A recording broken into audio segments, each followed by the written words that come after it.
This video has been produced for the Oral History Lab at the University of Puerto Rico at Mayagüez. It is an introduction on how specific, concrete details can enhance and clarify oral history interviews and stories. For a more detailed explanation and more examples, please see the full text document. It has long been acknowledged that one of the first rules of good writing is to be specific. Author Jacqueline Woodson observes, "The more specific we are, the more universal something can become." This rule can apply to oral history as well, where respectfully encouraging narrators to give specific, concrete details in interviews can add interest, allow a reader or listener to see vivid images, and make the stories narrators tell more impactful, clearer, and more accurate. But what is specific concrete language? First, let's take a look at abstract versus concrete language. Abstract language includes terms that describe concepts and traits that are intangible, such as time, love, fear, freedom, kindness, injustice, and beauty. To understand this, it is sometimes useful to picture the ladder of abstraction, a concept introduced by S.I. Hayakawa in his book Language, Thought, and Action. The ladder shows how language and thought can move up and down from concrete to abstract. The more abstract a term is, the higher it is placed on the ladder. The more concrete a term is, the lower it is placed on the ladder. If we take the abstract term beauty, for example, we can see how we can become more concrete in language as we move down the ladder. The abstract, intangible term beauty is up in the air. We move down to art and continue down to post-impressionist paintings until we arrive at the bottom, closer to the ground, the literal concrete, with Van Gogh's Starry Night. With this, we have a tangible piece of art that can be visualized. We're left with a precise image in our mind of what was meant by the term beauty in this particular circumstance. Abstract terms are often open to interpretation. Let's take the word injustice as an example. The meaning of this word will depend on who is using it and why.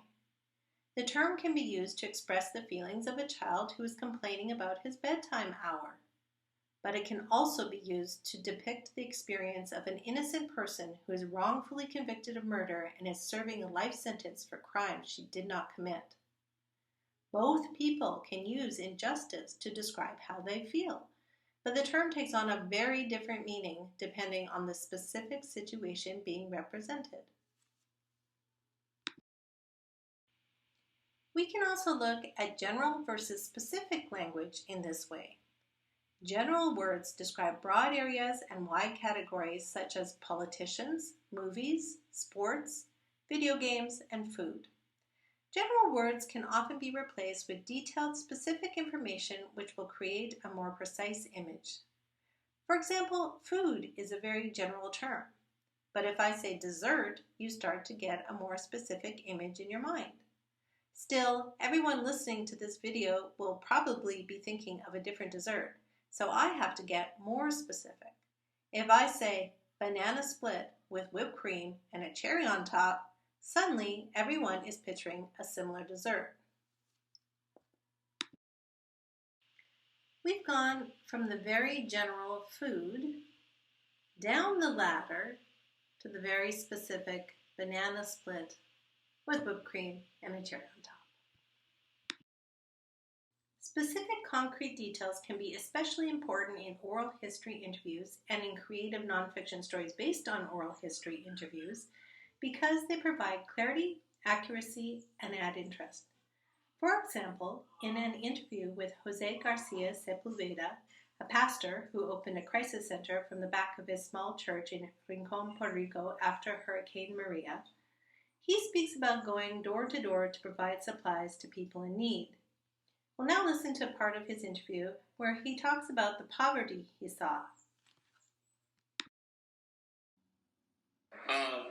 One of the things that this hurricane brought to light is how serious the the social dilemma in our the social dilemma on our island is at this point. How many people are living in poverty? We discovered people who were living in conditions that simply are not apt for any human being. We discovered these families and these people because of roads that were now clearer to our perception. We were able to access better some of these places because we intentionally walked down every road because we wanted to know if there was someone at the end of the road. And before that, no one was interested in knowing if there was anyone or any house at the end of the road. But now, because we wanted to make sure that everyone got a plate of food or a bag of groceries, we would be very intentional to walk down every road.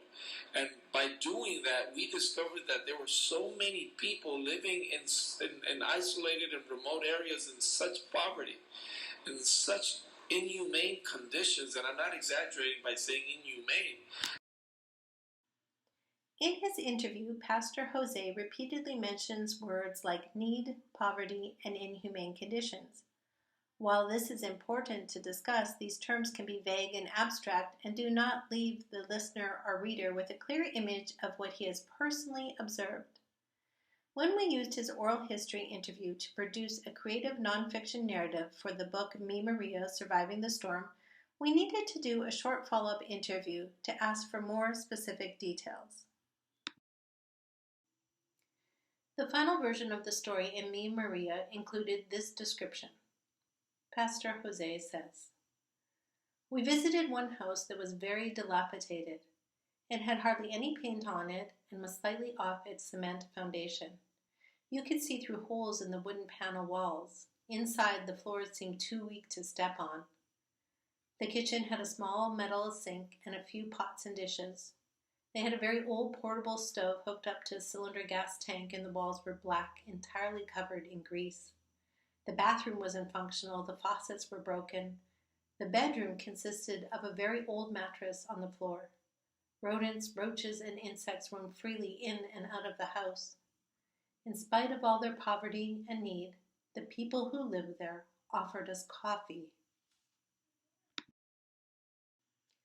The specific example that Pastor Jose gives of the people in that one house creates a vivid image in the reader's mind, and the description clearly and accurately illustrates what he means when he refers to more abstract ideas like inhumane conditions. In addition, that one specific detail about the people offering coffee also helps illustrate abstract ideas of generosity and hospitality, thereby giving the reader a clearer picture of the people who live in the house. In oral history, narrators are respectfully asked for details and reminded that they have control over what they share with the interviewer and over what is ultimately published or archived. In addition to obtaining informed consent before the interview begins, the Oral History Association's Statement on Ethics encourages interviewers to provide the narrator with the opportunity to review and approve the interview prior to using it or making it accessible to the public. To conclude, does this mean that we avoid use of abstract general language altogether? No.